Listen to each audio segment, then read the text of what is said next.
Hi, it's me, Nikaib. Before this video starts, I just wanted to tell you that I'm sorry for the bad quality of this audio and next video's audio. I had a little bit of a mishap, but it's okay. I'm rolling with it, and hopefully you guys can ignore it. Anyway, roll with your video. Hope you enjoy it. If you clicked on this video, then you most likely already know what Undertale is. So I'll proceed assuming you know the basics of it.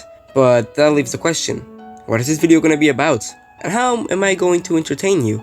Well, I'm going to talk to you about why Undertale became such a popular game and how it cultivated the hearts of lots of people, and why I don't think there will ever be a game like it again. But before we get into that, let me just remind you that if you're enjoying this type of videos I make, or this is your first video you're watching of me, then you should subscribe or leave a comment or a like. I would really appreciate it. So now with that, let's go back to the video. So, Undertale, huh? I think that needs no introduction anymore. What started out as a simple indie game made by a guy with a dream became a worldwide phenomenon that caused all sorts of emotions from everyone that played it. From the moment you start the game, one of the most important decisions of the entire game presents itself. This may seem like just a regular name select screen like any other video game, and to most, it will be just that, but to some, no one said no, this is the most important decision that will affect the rest of your gameplay. Of course, I'm referring to calling yourself Frisk or Kara, because the game will have different actions depending on which you choose. Of course, we don't really know what would have happened if you decided to name yourself Frisk as this enabled hard mode, and maybe there would have been some other changes in the story, but it was never really completed, so we can't really get into that. But if you decide to name yourself Kara, then another story is the one at play.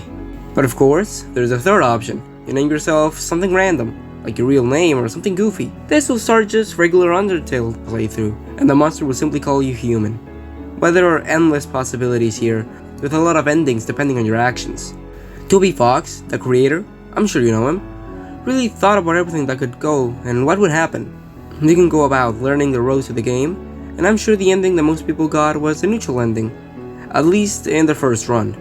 And this is masterfully intentional, because someone that is barely learning the game will only think about attacking and wouldn't understand the whole act and mercy mechanic. And this causes the player to simply attack mindlessly and kill Toriel. The only real way to know by the start about this is watching YouTube videos or having already played the game. Or you just have a really weak brain, I don't know. But assuming this is the player's first run and they don't have any prior knowledge of this, then the player will either continue and feel guilty but learn to act and spare because of this, which is probably what most players did and got the neutral ending. Or the player will go back and try to undo the Toriel killing, by doing so, lifting the curtain that was covering the real story underneath. If the player does this, then Flowey will appear, and tell the player they know what they did. Flowey knows, and will remember this forever. And this is just the tip of the iceberg of the darker side of Undertale. Every action you take, every kill, every spare, is remembered by the game. Any combination of killing you make will take its karma in the end. Of course, there are the main three endings: neutral, genocide, and pacifist. Neutral is the one where you just go against Asgore, then defeat him, and Flowey comes, kills him, and then you fight Flowey, and yada yada yada. Then you end up going to the overworld, reunite with your family, some standard stuff. But in the other two endings, the pacifist ending has Flowey revealed to be Asriel, just evil and wants everything to die. We defeat Asriel with the power of love, and then Asriel tells us the story of the first human to fall, Kara. And that's where the story connects with the genocide story, the one where you name yourself Kara, and kill everything and everyone, without exception. By doing this, you're completing Kara's plan after they passed away, embodying them in your own body. This makes Flowey see Kara in you and freak out. Then Flowey's the good one, begging you not to kill them. And you do. You kill everyone. This is really well thought out of a story if you ask me. Like, everything is placed right there on the table, and depending on how much you play and explore, is how much you will find out about the disturbing backstory. Like Alphys' experiments, Gaster, Kara's assassination attempt on their own father, Sans, freaking Sans from Smash Bros. Sans also has the power to travel from save to save and remembers everything. And it's never really explained why, but it doesn't matter, as Sans will get his own video. But these stories are implied to be happening at the same time. Every time you kill, spare, talk to someone, there's a world where you did the opposite. There's something different. All realities exist in this universe. And Sans, along with Flowey and Kara, are aware of this, making you aware of this too.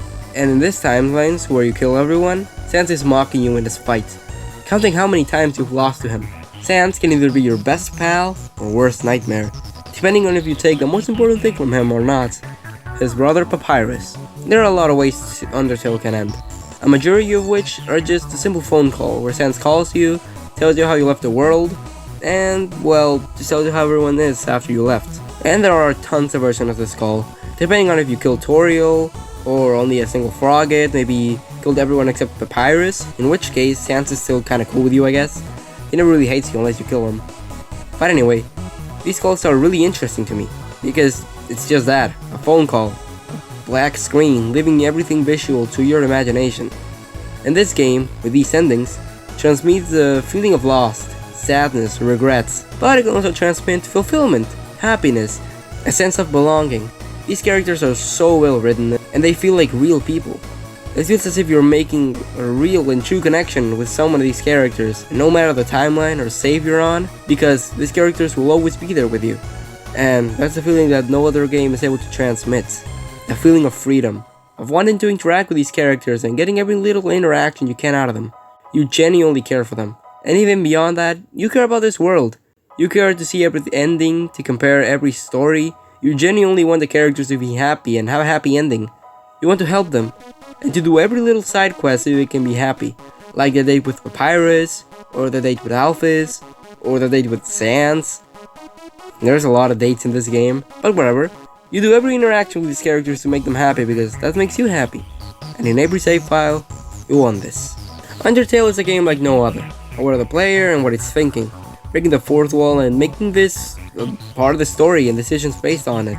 With a level of attention to detail that, in one word, is just impressive. And Toby Fox himself has stated that he could never deliver a game like this, ever again, even if he tried.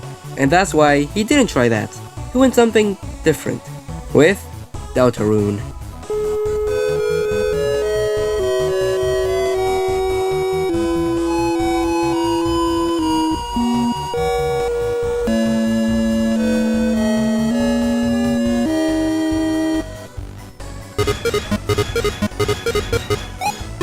What's the story here? Is this a sequel, a prequel, maybe another universe?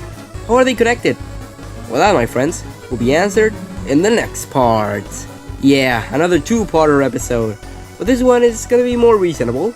Also, the second part won't be next week's video, so just wait for it. But anyway, thank you so much for watching this video. Comment trombone if you're listening to this, I guess. And so yeah, until the next time our devices connect, I'll see you then.